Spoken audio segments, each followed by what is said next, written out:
അസ്സലാമു അലൈക്കും. തിരുമുസ്തഫ നബി യാത്രയായി ഒരു ദിവസമിൽ ഒരു ഒട്ടകത്തെ ശപിച്ചൊരാളാ യാത്രയിൽ. ചോദിച്ചു നബിയുടെ മസ്തനാരാണെന്ന്. അപ്പോൾ അയാൾ പറയുന്നു ഞാനാണെന്ന്. നിനക്കുള്ള ശാപം ഒട്ടകത്തിനു ഏറ്റുപോയി, അതുകൊണ്ട് പിറകെ നടത്തണം എന്നാജ്ഞയായി. ഈ ബൈത്തിൽ പറയുന്നത് നബി സല്ലല്ലാഹു അലൈഹി വസല്ലമ തങ്ങളും കുറച്ച് സ്വഹാബികളും കൂടെ ഒരു യാത്ര ചെയ്തുകൊണ്ടിരിക്കുന്ന സമയം. ആ സമയത്ത് കൂട്ടത്തിലുള്ള ഒരാൾ തൻ്റെ ഒട്ടകത്തിനെ ശപിച്ചു. ഒട്ടകം നടക്കാൻ എന്തെങ്കിലും ചെറിയ ബുദ്ധിമുട്ടുണ്ടായപ്പോൾ, അല്ലെങ്കിൽ അതുപോലെ ഒട്ടകത്തിന് എന്തെങ്കിലും പ്രയാസം വന്നപ്പോൾ, ഇത് ഒട്ടകം വെറുതെ കാട്ടുന്നതാണ് എന്ന് കരുതിയിട്ട് നമുക്കൊക്കെ ഉണ്ട് പെട്ടെന്ന് ദേഷ്യം വരുമ്പോൾ നമ്മളത് വായിൽ തോന്നിയതൊക്കെ വിളിച്ചു പറയും. അപ്പം അങ്ങനെ വിളിച്ചു പറഞ്ഞു, അതിനെ ശപിച്ചു. ഉടനെ തന്നെ നബി സല്ലല്ലാഹു അലൈഹി വസല്ലമ തങ്ങൾ ആരാണ് ഈ ഒട്ടകത്തിൻ്റെ മുതലാളി എന്ന് ചോദിച്ചു. ഒരു സ്വഹാബി പറഞ്ഞു ഞാനാണെന്ന് പറഞ്ഞു. എങ്കിൽ നിങ്ങളിപ്പോൾ ശപിച്ചത് ആ ഒട്ടകത്തിന് ഏറ്റിട്ടുണ്ട്, അതുകൊണ്ട് ഞങ്ങളുടെ കൂട്ടത്തിൽ ഇനി നിങ്ങൾ വരണ്ട. നിങ്ങൾ നിങ്ങളുടെ ഒട്ടകത്തിന് ഈ സംഘത്തിൻ്റെ പിറകെ നിന്നിട്ട് നിങ്ങൾ ഞങ്ങളുടെ കൂടെ പോരാ, ഞങ്ങളുടെ കൂട്ടത്തിൽ ഈ ഒട്ടകത്തെ നടത്തരുത് എന്ന് നബി സല്ലല്ലാഹു അലൈഹി വസല്ലമ തങ്ങൾ പറയുകയും ആ ഒട്ടകത്തിനെയും ഒട്ടകത്തിൻ്റെ ഓണറായ മുതലാളിയെയും സംഘത്തിൽ നിന്ന് മാറ്റി നിർത്തി. ഇതിൽ നിന്ന് നമ്മൾ മനസ്സിലാക്കേണ്ടത്, നമുക്കെന്തെങ്കിലും ചെറിയ തരത്തിലുള്ള ഒരു ദേഷ്യം വരുന്ന സമയത്ത് ഒരിക്കലും ഒരാളെയും നമ്മൾ ശപിക്കാൻ പാടില്ല.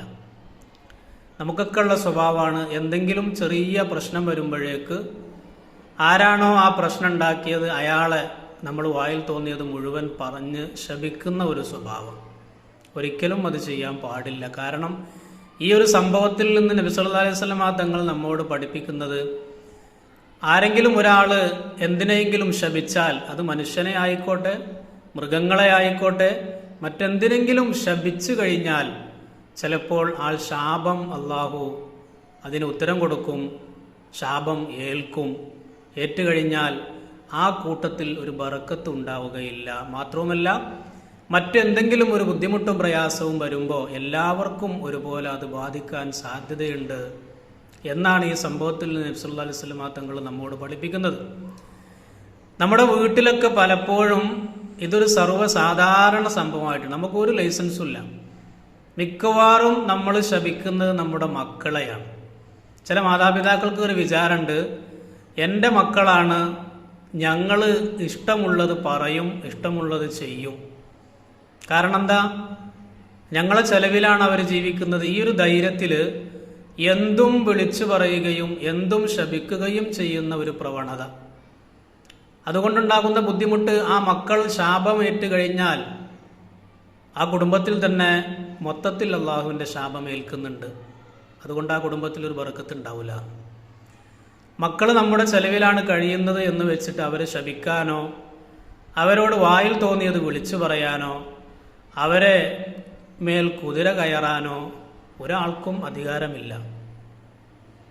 മക്കൾ തെറ്റ് ചെയ്യുന്നത് കാണുമ്പോൾ അത് പറഞ്ഞു കൊടുത്ത് തിരുത്തുക, അതുമാത്രമാണ് നമുക്ക് ചെയ്യാനുള്ളത്. മക്കൾ അതിൽ നിന്ന് എങ്ങനെയെങ്കിലും നല്ല രൂപത്തിൽ സംസാരിച്ചുകൊണ്ട് അവരതിൽ നിന്ന് തിരുത്താനാണ് നമ്മൾ ശ്രമിക്കേണ്ടത്. അല്ലാതെ ശപിക്കുകയില്ല. ചില ഉമ്മമാരൊക്കെ എപ്പോഴും എന്തെങ്കിലും ചെറിയൊരു തെറ്റ് കാണുമ്പോഴേക്ക് നീ അങ്ങനാകും, നീ മുടിഞ്ഞു പോകും, ഒരു കാലത്തും ഗുണം പിടിക്കൂല, അങ്ങനെ ഒരുപാട് പറയും. അത് നിരന്തരമായിട്ട് പറഞ്ഞുകൊണ്ടിരിക്കും. ഇങ്ങനെ ചെയ്യാൻ പാടുണ്ടോ? ഒരിക്കലും പാടില്ല. മക്കളാണ്, ഞങ്ങൾക്ക് തോന്നിയത് പറയാം ചെയ്യാം എന്നുള്ള വെപ്പ് നമ്മൾ മാറ്റണം. ശരിയല്ല. ആരെയും ശപിക്കാൻ പാടില്ല. ചിലപ്പോൾ നമ്മൾ മൃഗങ്ങളോട് പോലും നമ്മൾ ചിലപ്പോൾ ശപിക്കും. ചിലപ്പോൾ മൃഗങ്ങൾ എന്തെങ്കിലും, ഇപ്പം നമ്മുടെ വീട്ടിലേക്ക് വല്ല കോഴിയോ, അല്ലെങ്കിൽ ഈ ബൈത്തിൻ്റെ ബാക്കി തന്നെ പറയുന്നുണ്ട്, ഒരാൾ ആടിനെ ശപിച്ചു, മറ്റൊരാൾ കോഴിയെ ശപിച്ചു. അങ്ങനെയൊക്കെ വന്നു കഴിഞ്ഞാൽ അതൊക്കെ വലിയ തെറ്റാണ്. മൃഗങ്ങളെ ഒരു കാരണവശാലും ശപിക്കാൻ പാടില്ല. മനുഷ്യന്മാർക്ക് ബുദ്ധിയുണ്ട്, മൃഗങ്ങൾക്ക് ബുദ്ധിയില്ല.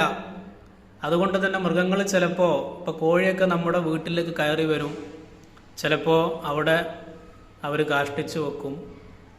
അപ്പോൾ പിന്നെ കോഴിയെ ഒരുപാട് ശപിക്കും. ഇല്ലാന്നുണ്ടെങ്കിൽ പൂച്ച വീട്ടിലേക്ക് കയറി വന്നാൽ പൂച്ച എന്തെങ്കിലും അവിടെ നിന്ന് എടുത്ത് എടുത്ത് കൊണ്ടുപോയാൽ പിന്നെ പൂച്ചനെ ഒരുപാട് ശപിക്കും. നായയെ ശപിക്കുക. അങ്ങനെ മൃഗങ്ങളായിക്കോട്ടെ മനുഷ്യന്മാരായിക്കോട്ടെ ആരെയും ശപിക്കാനുള്ള അധികാരം മനുഷ്യനില്ല. മൃഗങ്ങളെ ഒരു കാരണവശാലും ശപിക്കാൻ പാടില്ല. അല്ലാഹു സുബ്ഹാനഹു വ തആല ഈ വക കാര്യങ്ങളൊക്കെ നമ്മുടെ ജീവിതത്തിൽ പകർത്താൻ അല്ലാഹു തൗഫീഖ് നൽകി അനുഗ്രഹിക്കുമാറാകട്ടെ. അസ്സലാമു അലൈക്കും വറഹ്മത്തുള്ളാഹി.